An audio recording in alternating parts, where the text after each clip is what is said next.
Assalamualaikum warahmatullahi wabarakatuh. Nama saya Siti Azahra Kadir.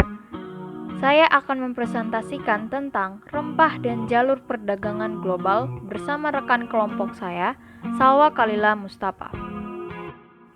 Jauh sebelum bangsa Eropa datang ke Nusantara, ribuan tahun lalu, jalur rempah adalah rute nenek moyang kita menjalin hubungan antar pulau, suku, bangsa dengan membawa rempah sebagai nilai untuk membangun persahabatan yang membentuk asimilasi budaya dan diplomasi di setiap persinggahan.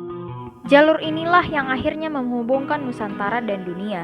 Datangnya penutur bahasa Austronesia ke Nusantara sekitar 4.500 tahun lalu dengan perahu menjadi awal pertukaran rempah dan komoditas lain antar pulau di Indonesia Timur. Budaya mereka inilah yang menjadi cikal bakal lahirnya budaya bahari yang melayarkan rempah hingga ke Asia Selatan sampai Afrika Timur. Jejak kayu gaharu ditemukan di India. Cengkih dan kayu manis dari Indonesia Timur sudah ada di Mesir dan Laut Merah. Nenek moyang kita juga membawa rempah ke Asia Tenggara hingga ke Champa, Kamboja, sehingga terjadi persebaran budaya logam dari Dongson atau Vietnam hingga ke Nusantara Timur, Maluku, dan Papua. Sejak awal Masehi, jalur rempah telah menghubungkan India dan Tiongkok.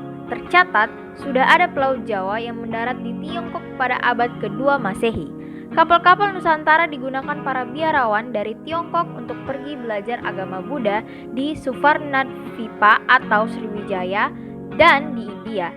Kerajaan besar Sriwijaya, Mataram Hindu, Singasari, dan Majapahit menjadikan perdagangan rempah sebagai jalur interaksi utama yang menghubungkan Nusantara dengan Asia Tenggara, Tiongkok, Asia Selatan, Asia Barat, hingga ke Afrika Timur. Karena itu, tidak dapat dipungkiri bahwa jauh sebelum bangsa Eropa melakukan aktivitas perdagangan di Asia Tenggara, para pedagang Nusantara telah turut aktif dalam jaringan perdagangan dunia. Rempah Nusantara dan Asia telah terkenal di Eropa jauh sebelum mereka dikenal di kawasan Nusantara dan Asia. Posisi strategis yang menghubungkan Samudra Hindia dan Laut Tiongkok Selatan menghubungkan Asia Timur dengan Asia Barat hingga Timur Tengah. Afrika dan Eropa menjadikan Nusantara sebagai hubung penghubung jaringan perdagangan dunia. Jack Turner menulis dalam bukunya Spice: The History of Temptation, 2005. Kemudian akan dilanjutkan oleh saya, Salwa Khalila Putri Mustafa. Tidak ada rempah-rempah yang menempuh perjalanan lebih jauh ataupun lebih eksotis daripada cengkih, pala, dan bunga pala Maluku. Setelah panen di hutan pala di Banda atau di bawah bayangan gunung vulkanik Ternate dan Tidore. Selanjutnya kemungkinan besar rempah tersebut dimuat dalam salah satu cadik yang masih melintasi pulau-pulau di Nusantara. Rempah bisa juga dibawa oleh pedagang Cina yang diketahui telah mengunjungi Maluku dari sejak abad ke-13. Bergerak ke barat melewati Sulawesi, Borneo, dan Jawa melalui Selat Malaka. Rempah-rempah tersebut lalu dikapalkan menuju India dan pasar rempah di Malabar. Selanjutnya, komoditas itu dikirim dengan kapal Arab menyeberangi Samudra Hindia menuju Teluk Persia atau Laut Merah. Di salah satu dari sekian banyak pelabuhan tua, Basra, Jeddah, Muscat, atau Aqabah, rempah lalu dialihkan ke dalam karavan besar menyusuri gurun pasir menuju pasar-pasar Jariyah, Jazirah Arab, dan Alexandria dan Levant. Baru setelah mencapai perairan Mediterania, rempah-rempah akhirnya tiba di tangan bangsa Eropa. Bukti awal adanya peran Nusantara dalam percaturan dagang di Samudra Hindia datang dari seorang astronom Yunani bernama Claudius Ptolemaeus yang tinggal di Alexandria, Mesir pada abad ke-1. Ia menulis Guide to Geography, peta kuno di mana di dalamnya tercantum nama sebuah kota bernama Barus, yang nampaknya merupakan kota pelabuhan kuno yang amat penting di Sumatera dan dunia. Nama metropolitan kuno ini mengingatkan kita pada sebuah komoditas aromatik rempah yang kala itu amat berharga dan senantiasa diburu oleh bangsa-bangsa mancanegara seperti Yunani, Romawi, Mesir, Arab, Tiongkok, dan Hindustan, yakni kapal barus.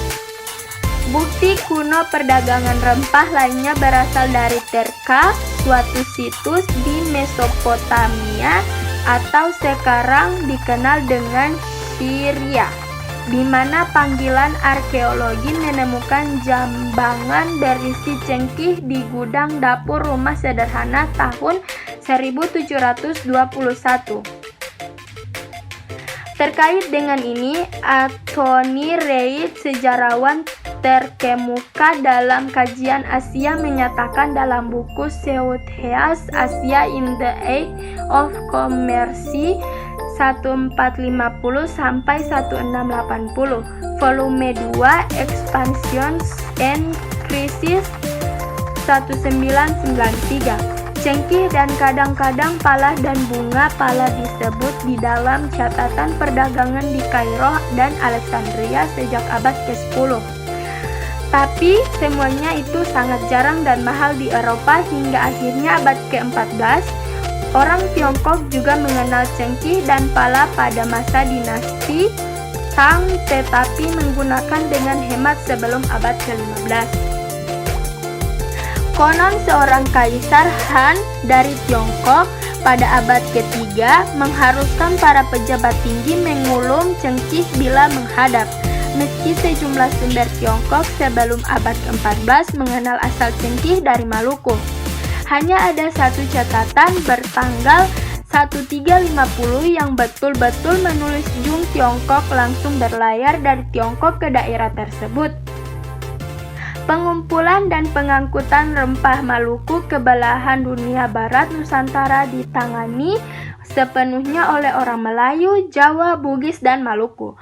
Para pedagang dari Melayu, Arab, Persia, dan Tiongkok membeli rempah dari Nusantara, kemudian dibawa dengan kapal ke Teluk Persia dan didistribusikan ke seluruh Eropa melalui Konstantinopel atau Istanbul. Di wilayah Turki saat ini dengan harga mencapai 600 kali lipat. Turner 2005. Tergiur tingginya harga rempah di pasaran dunia, sejak abad 15 Masehi, bangsa-bangsa Eropa mulai bergerak mencari wilayah kepulauan penghasil rempah-rempah hingga kemudian mencapai wilayah Nusantara. Dalam usaha mencari rempah-rempah itu, mereka berinteraksi dan berkompetensi dengan berbagai bangsa di dunia dalam suatu jaringan perdagangan global. Pada abad ini, lahir sistem pelayaran modern yang dipicu oleh persaingan menemukan rempah yang masyhur di Eropa meski belum diketahui persis dari mana asalnya. Aroma wangi rempah Nusantara yang dikatakan turut mengubah wajah Eropa dari sistem monarki feodal menjadi negara modern. Semakin menggerakkan persaingan pelayaran dunia, wilayah Nusantara mulai terpetakan dengan jelas dalam jaringan perdagangan dunia. Sejumlah catatan para pelaut dunia yang sempat singgah di Nusantara memberi kesaksian wanginya aroma rempah Nusantara di tengah kegiatan perdagangan dunia yang tercipta di wilayah Nusantara. Sekian dari kami. Wassalamualaikum warahmatullahi wabarakatuh.